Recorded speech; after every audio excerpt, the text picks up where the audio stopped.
آپ لوگ ناراض ہو جائیں گے کیونکہ ایسی باتیں آپ سننے کے جو ہے عام طور پر نہیں ہیں کیا کہ حضرت ابو بکر صاحب نرم دل آدمی تھے،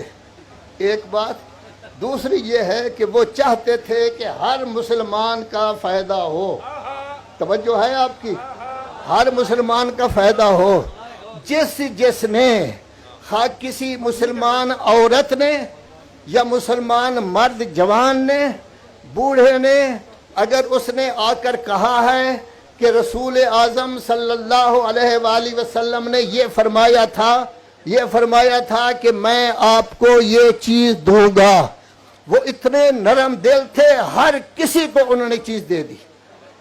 کسی سے کوئی گواہ طلب نہیں کیا، کسی سے نہیں کہا کوئی اور آدمی سن رہا تھا یا نہیں۔ لیکن ہمیں افسوس یہ ہے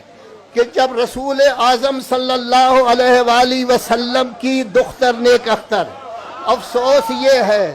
عاصم منیر صاحب، جب آپ کی جدہ ماجدہ آپ علی و فاطمہ کی اولاد سے ہیں، وہ جس وقت گئی ہے، قرآن کی آیتیں پڑھی ہیں، وراثت کا ذکر کیا ہے، تقریر کی ہے، خطبہ دیا ہے، مسلمانوں کے سر نیچے تھے، لیکن فقط ایک شخصیت ہے جس کی بات کو نہیں مانا گیا۔ ہمیں دکھ اس بات کا ہے کہ رسول اعظم جس کی تعظیم کے لیے کھڑے ہوتے تھے، رسول اعظم جس کے ہاتھ چومتے تھے،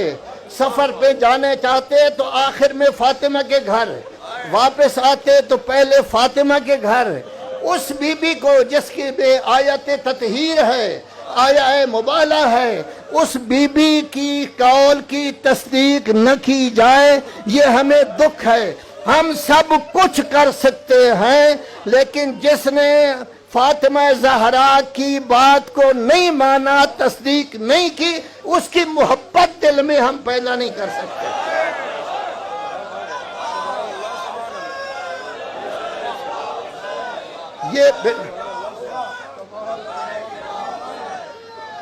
میں پوچھتا ہوں آرمی چیف صاحب، اس وقت آپ سب کچھ ہیں، نگران حکومت ہے، آپ قرآن کا ترجمہ جانتے ہیں، قرآن پڑھے ہوئے ہیں، آیہ ولایت دیکھیں، آیہ بلغ دیکھیں کہ اللہ کا رسول کیا چاہتا تھا، اللہ کیا چاہتا تھا، اور بعد میں ہوا کیا ہے میں تفصیل زیادہ ذکر نہیں کر سکتا، لیکن یہ ہے کہ حقائق جو بھی بیان کرے گا اس کے لیے عمر قید ہے۔ ذاکر بیان کرے گا کہ یہ حقیقت ہے، اس کے لیے عمر قید، عالم دین بیان کرے گا اس کے لیے عمر قید، کوئی مومن بیان کرے گا اس کے لیے عمر قید۔ اے آرمی چیف صاحب، آپ یاد رکھیں یہ قوم وہ ہے جو ہر نماز کے بعد دعا کرتی ہے، یا لیتنا کنا معکم، اے اہل بیت محمد ہم کربلا میں ہوتے، اپنی جان قربان کرتے۔ اگر اہل بیت کی تعریف میں جان چلی جاتی ہے تو یہ خاندان اہل بیت کے ماننے والے اس کی پرواہ نہیں کریں گے۔